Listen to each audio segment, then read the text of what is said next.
Now we get to explore some of the drawbacks of the digital asset of cryptocurrency. Previously, it was mentioned how cryptocurrency is a one-of-a-kind digital currency without likeness, because not many payments nowadays are without the involvement of a third-party, low-risk payment, little or no fraud cases, and most of all, universal in its usage. However, considering the online nature of cryptocurrency, there are many appalling flaws that come with it. There are 4 major setbacks concerning cryptocurrency. The first one is the lack of understanding over cryptocurrency. In most cases, people are still unaware of the digital currency world and the potential it holds. This is very similar to when the usage of credit cards first became available, and the reception towards them was fairly similar to that of cryptocurrency. Back then, people wouldn't even think that paying things using a mere card is possible. What's more, using a whole new digital currency. Because it is different and it doesn't involve cash directly, people shy away from it and constantly doubt its effectiveness.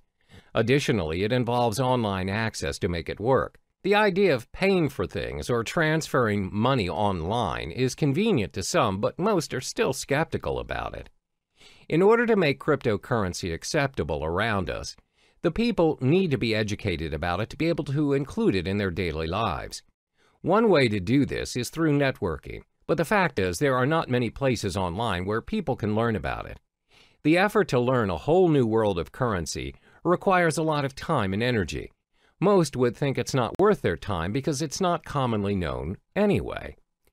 Even though some businesses are accepting bitcoins, the list is significantly small compared to traditional currencies. This is probably due to the lack of knowledgeable staff that understands the ways of digital currencies.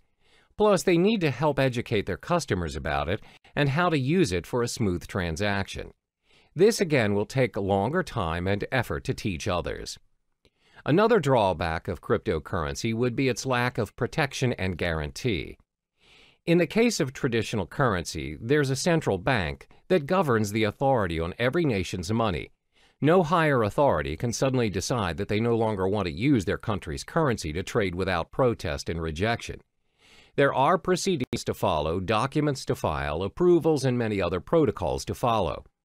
However, that's not the case with our digital currency. There is no central bank who governs Bitcoin, which means no one can guarantee its minimum valuation. The value of Bitcoin, for example, will fall tremendously should a major group of merchants decide to just discard Bitcoins and leave the system.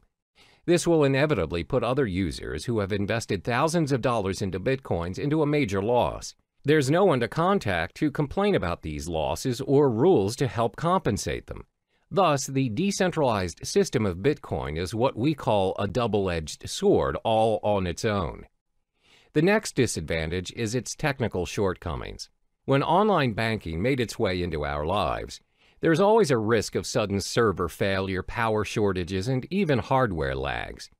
If it happens and you ended up getting charged but didn't receive the online movie tickets or flight tickets, you can always call back the service provider or go to the physical bank instead and declare your case. Most of the cases, if you show evidence of your payment, you'll get proper compensation or feedback. But that's not how it works with cryptocurrency. First of all, this currency does not have a bank to negotiate and help you around. There's no fixed number that you could call and just ask for clarification.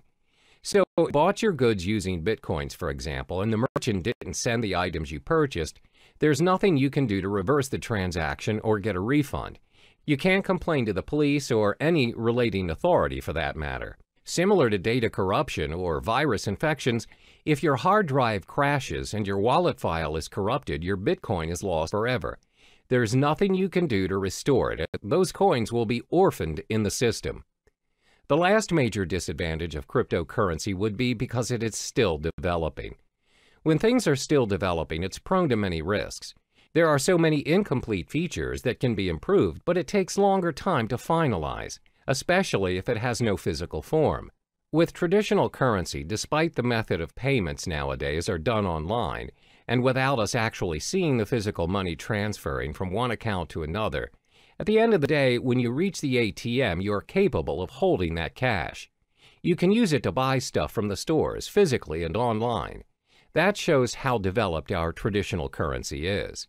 Since cryptocurrency doesn't have any physical form, its usage is obviously restricted. It must always be converted to traditional currency to enjoy its worth.